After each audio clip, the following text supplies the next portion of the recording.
Muy buenas tardes. Desde Jalisco, México, transmite a través de YouTube su canal Filosofía Channel. Al micrófono su amigo José Mario Hernández les brinda la más cordial de las bienvenidas, al tiempo que agradece la deferencia por su sintonía, así como por la atención brindada a cada video y audiolibro. 1.000.000 de gracias. Tengo el gusto de informarles que la familia Filosofía Channel sigue creciendo. Y ya somos 549 los espartanos que enarbolamos el escudo filosófico. Gracias a cada uno de los espartanos que comparten los vídeos y audiolibro, ya que este resultado es totalmente suyo.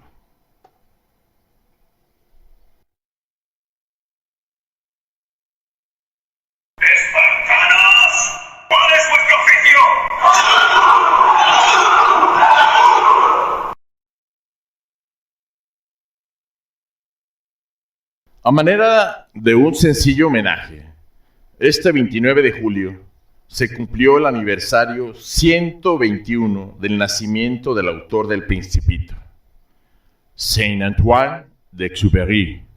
Y aquí tenemos una frase que aparece precisamente en el Principito: la vida es breve, vívela feliz.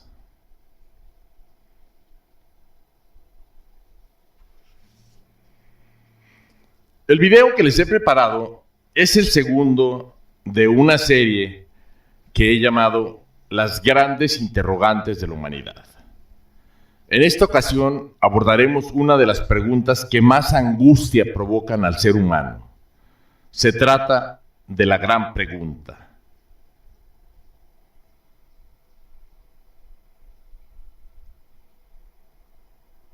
El tiempo que dura el reinado de un rey asciende y desciende como el sol. Algún día, Simba, el sol se pondrá en mi reinado. La pregunta es, ¿qué es la muerte? Como siempre, comenzamos con algo de contexto. La muerte es un efecto terminal que resulta de la extinción del proceso homeostático en un ser vivo.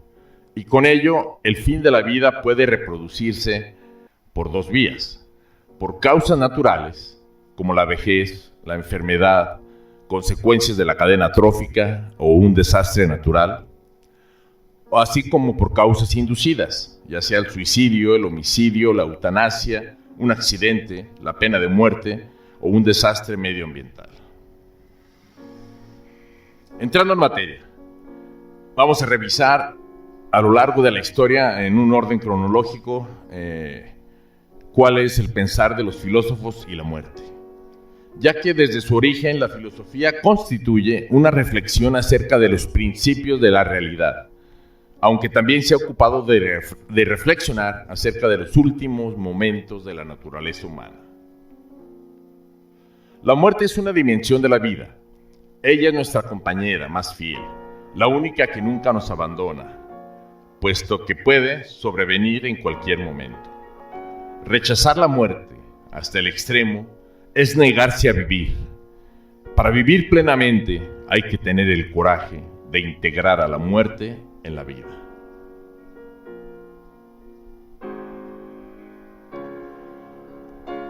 Heráclito y la muerte. Heráclito, más bien conocido como el Obscuro, nació en Éfeso, hoy Turquía, en el 540 antes de la Era Común.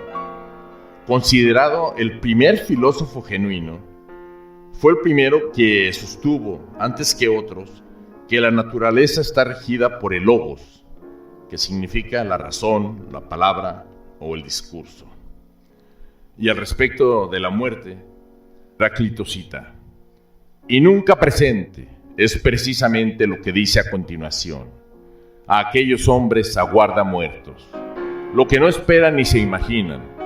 La muerte propia, es lo nunca presente, lo no esperable ni imaginable en cuanto tal.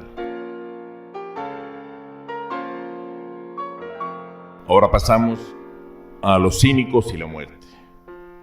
Diógenes, el cínico, nació en Sinope, Vivió como vagabundo en Atenas, convirtiendo así la pobreza extrema en virtud.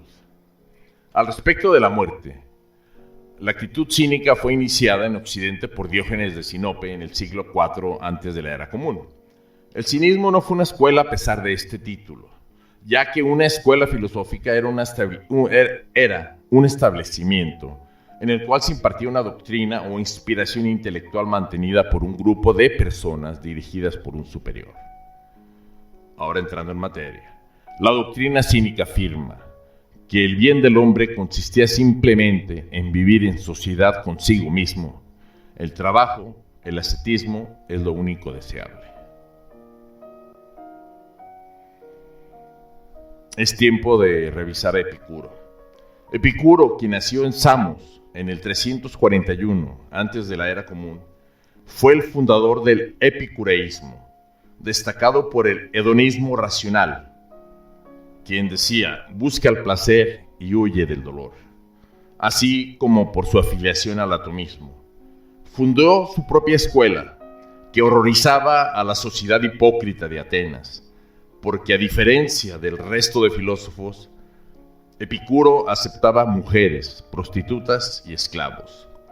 Al respecto de la muerte, en la carta a Meneceo, Epicuro cita, el peor de los males, la muerte, no significa nada, porque si somos, la muerte no existe. Y si la muerte es, nosotros ya no somos. Ahora llegamos con uno de los filósofos también más célebres en Occidente, que es Sócrates. Sócrates nació en Atenas. Es considerado uno de los más grandes filósofos, tanto occidental como universalmente. Pasó gran parte de su vida generando discusiones en Atenas, tratando de determinar si alguien tenía la menor idea de lo que estaba hablando, especialmente si el tema era importante, como la justicia, la belleza o la verdad. Su contribución más grande al pensamiento occidental es su modo dialéctico de indagar, conocido como método socrático o mayéutica. Al respecto, Sócrates y su actitud ante la muerte, según nos cuenta él mismo en su defensa, es de absoluta confianza y tranquilidad. No siente ningún temor de ella, sobre todo cuando se trata o cuando se enfrenta a actos de injusticia. Y dice, no haría concesiones a nadie en contra del justo por temor a la muerte, y estaría dispuesto a morir en el acto con tal de no ceder. La muerte no me importa un comino, dice Sócrates, y agrega, lo único que me importa es no cometer ninguna injusticia o impiedad. Ahora llegamos a la época moderna y la inauguramos en este caso con Arthur Schopenhauer, quien nació en 1788. Schopenhauer fue un filósofo alemán, considerado uno de los más brillantes del siglo XIX, siendo el representante del pesimismo filosófico y de los primeros en manifestarse abiertamente como ateo. Su obra ha sido descrita como una manifestación ejemplar del pesimismo filosófico, donde afirma categóricamente que este es el peor de los mundos posibles. Para Schopenhauer, la muerte es un dato antropológico meramente. La causa es que los animales no saben que tienen que morir, mientras que el conocimiento de la muerte que posee solo el hombre es una consecuencia del hecho de que el ser humano sea un ser racional. La concepción schopenhaueriana de la razón es ambigua. Por una parte asume la opinión empirista, según la cual lo decisivo es la intuición sensible, mientras que los conceptos que brotan de la razón no son más que una pálida abstracción. Pero, por otra parte, escribe que el hombre se distingue del animal precisamente por el hecho de que los animales viven solo en el presente, él en el futuro y en el pasado. La consecuencia de esto es que el animal no tiene conocimiento previo de la muerte, que no lo conoce antes de morir. El animal solo conoce la muerte cuando muere. El hombre se acerca a la muerte conscientemente a cada hora, cosa que hace dudosa la vida. A veces, también a aquel que de toda su vida todavía no desprendió el conocimiento de ese carácter de constante aniquilamiento. Por esto los hombres han inventado la filosofía y las religiones.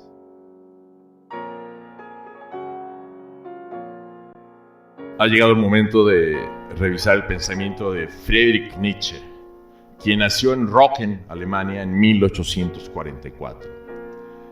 Friedrich Nietzsche fue un filósofo, poeta, músico y filólogo alemán del siglo XIX, considerado uno de los filósofos más importantes de la historia, cuya obra ha influenciado tanto en la filosofía, la historia y la cultura occidental. Si bien hay quienes sostienen que la característica definitiva de Nietzsche no es tanto la temática, sino el estilo y la sutileza con que lo hacía, fue un autor que reorganizó la cosmovisión. Asimismo, marcó las agendas de filósofos posteriores como Martin Heidegger, Michel Foucault, Jacques Derrida, Gilles Deleuze, Gianni Battimo o Michel Onfray, entre otros. Al respecto de la muerte, Nietzsche nos menciona: la muerte es una voluntad de no poder, cuando de lo que se trata es de afirmar la voluntad de poder. Es en ese sentido que a Nietzsche no le interesa poner el acento en el pensamiento de la muerte, sino en el pensamiento de la vida. Es tiempo de revisar ahora a Søren Kierkegaard. Este filósofo y teólogo danés, que es considerado el padre del existencialismo cristiano, se centra en la condición de la existencia humana, en la desesperación y sobre todo en la angustia que al parecer lo atormentaba.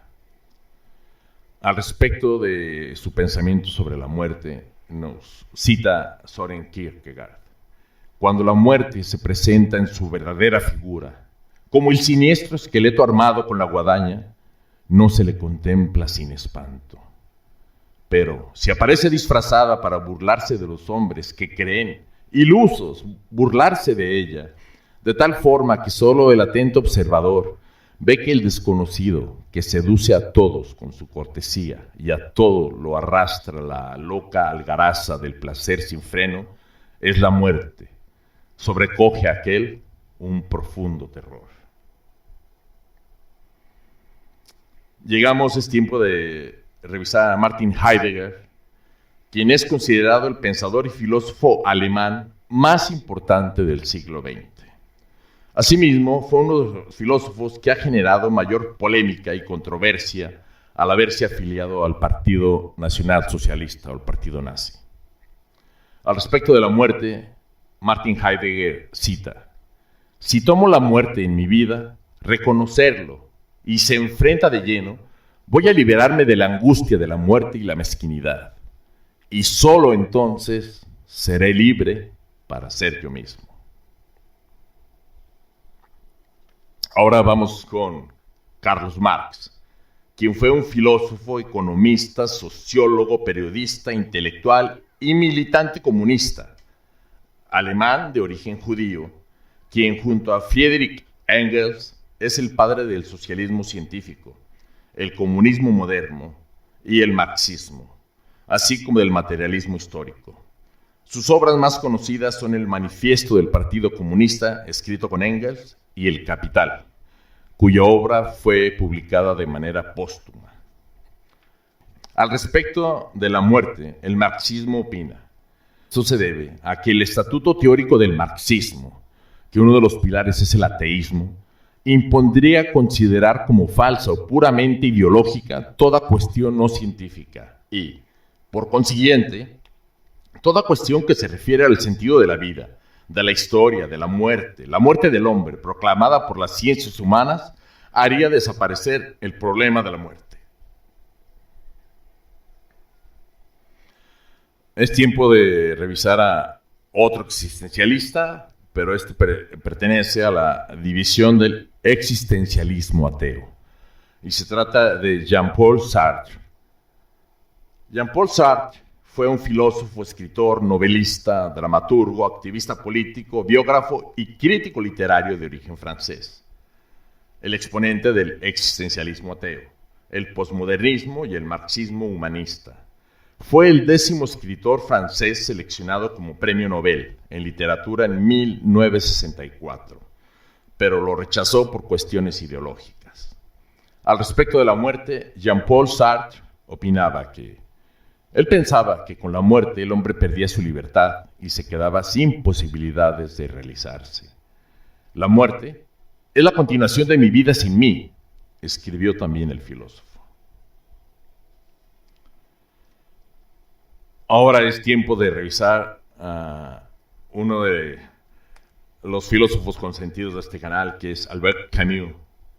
Albert Camus fue un novelista, ensayista, dramaturgo, filósofo, periodista y activista antibélico de origen francés, aunque nacido en Argelia. A él se le atribuye la conformación del pensamiento filosófico conocido como el absurdismo. Formó parte de la Resistance durante la ocupación alemana y se relacionó con movimientos libertarios de la posguerra. Fue galardonado con el Premio Nobel de Literatura en 1957. Al respecto de la opinión de Camus sobre la muerte nos dice, o podemos citar que en cada una de sus obras, Camus presenta la condición humana desde el absurdo, subrayado en diferentes tópicos de la vida. El suicidio, la enfermedad, la muerte, la guerra y la peste, que son expresiones metafóricas del absurdo humano, no en un sentido literal, sino más bien en un sentido espiritual, que es crucial en la invitación humana a revelarse y empoderarse de su propia vida y su felicidad. La muerte es el opuesto a la vida, es sucumbir al absurdo, ya sea con la enfermedad o con el suicidio. La muerte, entonces, es la incapacidad humana para replantear la verdad subjetiva de su propia existencia. Finalmente, lo que presenta Camus es la grandeza del hombre, que solo es cognoscible a través de la sensibilidad y la sutileza de lo espiritual, allí donde el hombre reconoce sus limitaciones y sus fortalezas. Es tiempo de revisar qué es la muerte para las principales religiones. En cuanto al budismo, para los budistas la muerte es parte del samsara. El samsara es aquel ciclo que solamente termina cuando se asciende hasta el nirvana, que es el momento en que el cuerpo y el alma se desintegran y se hace uno con el cosmos. Solo el principio de otra vida que se irá repitiendo hasta llegar al nirvana. Esto ocurre cuando el sujeto ha aprendido y ha obtenido la suficiente sabiduría espiritual como para ver la verdad y la realidad. Es por ello que el rito funerario budista es un llamado rito de paso. Ahora es tiempo de analizar al judaísmo y la muerte. Desde la perspectiva judaica, la muerte es un fenómeno natural al que estamos destinados desde el momento mismo de nuestro nacimiento. En efecto, por cuanto nacimos hemos de morir, y por ello, cada día que transcurre de nuestra existencia nos acerca al término de la misma. El fin del hombre es la muerte para los judíos.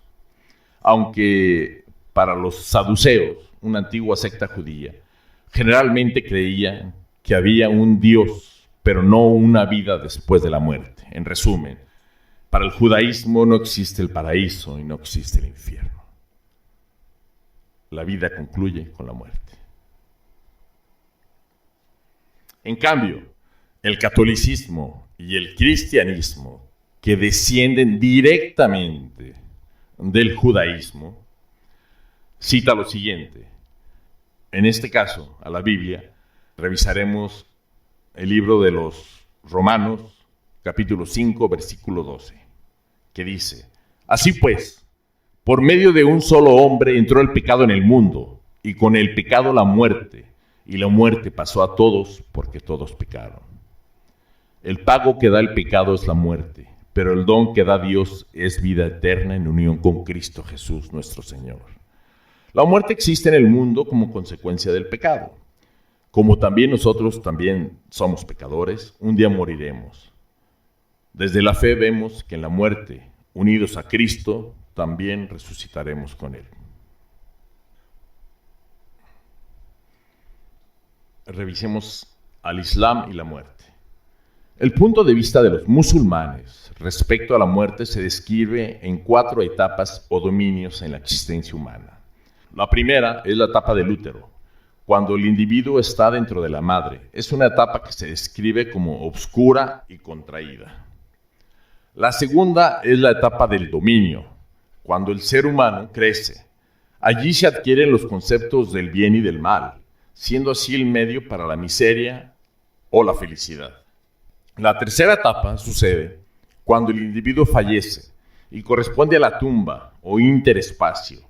Allí las almas se dividen en 2 grupos según el concepto de Alá. Unas serán castigadas y encarceladas, mientras otras serán conducidas hacia la felicidad.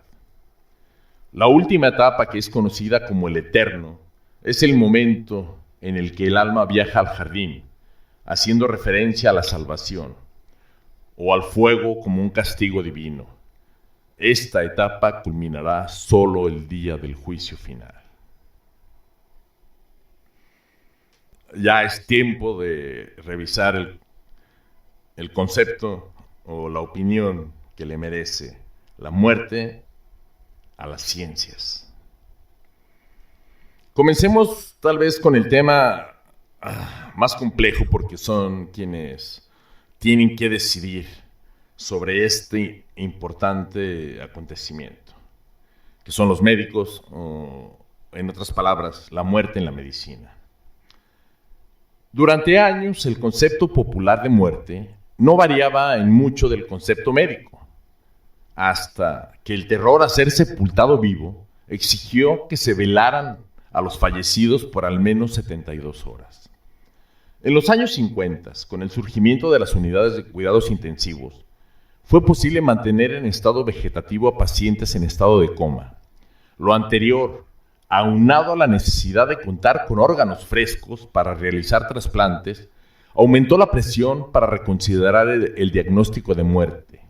En 1966, un grupo de médicos de la Universidad de Harvard propusieron el concepto de muerte cerebral, que se fue modificando a lo largo de los años y que en la actualidad ya se acepta internacionalmente.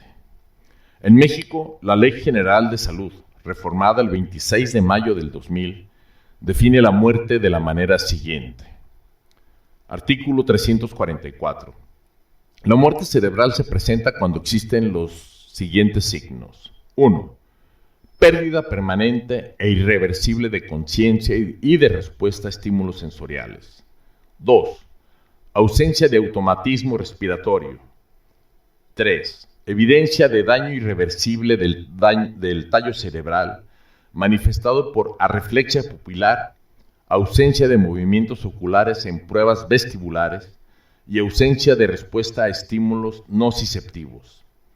Se deberán descartar dichos signos que hayan sido producto de alguna intoxicación aguda por narcóticos, sedantes o barbitúricos o otras sustancias neurotrópicas.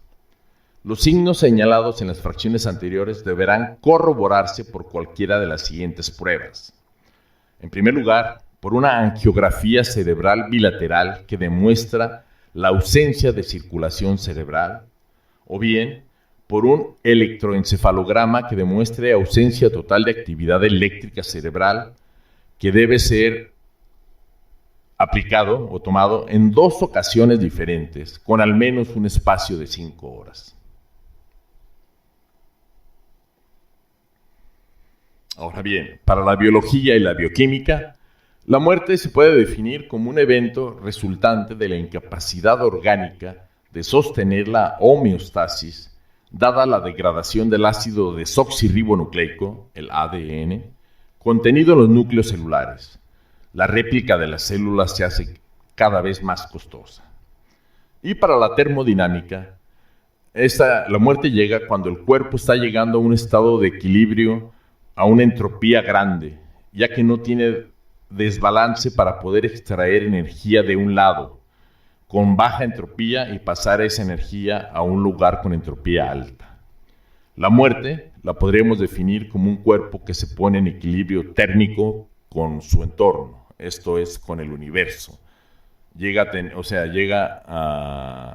entropía crece cada vez más hasta llegar al desorden, en este caso al desorden celular o al caos celular. A manera de reflexión final, a partir de la segunda mitad del siglo XX y gracias a los avances en tecnología médica, se produjo un cambio de paradigma en la manera en que los seres humanos se expiraban. Este cambio de actitud social ante la muerte en hospital ha sido fundamental en este proceso de institucionalización de la muerte.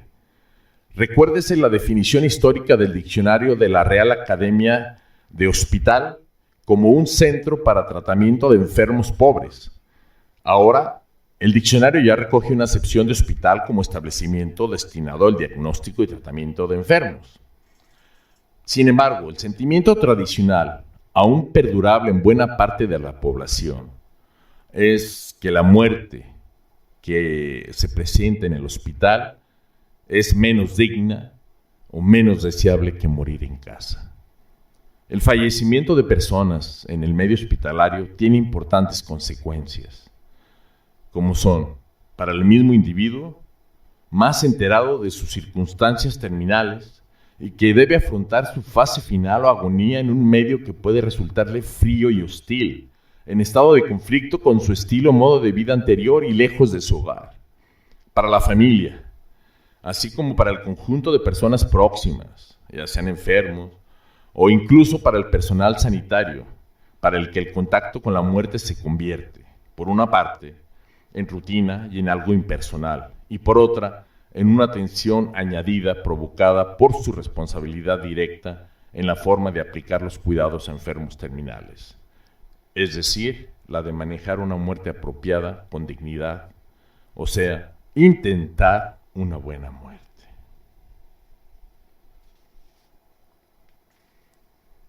Finalmente, del Nayarita Amado Nervo, en paz. Muy cerca de mi ocaso, yo te bendigo, vida, porque nunca me diste ni esperanza fallida, ni trabajos injustos, ni pena inmerecida, porque veo al final de mi rudo camino que yo fui el arquitecto de mi propio destino, que si extraje las mieles o la hiel de las cosas, fue porque en ellas puse hiel o mieles sabrosas. Cuando planté rosales, coseché siempre rosas. Cierto, a mis lozanías va a seguir el invierno, mas tú no me dijiste que mayo fuese eterno. Hallé sin duda largas las noches de mis penas, mas no me prometiste tan solo noches buenas, y en cambio tuve algunas santamente serenas.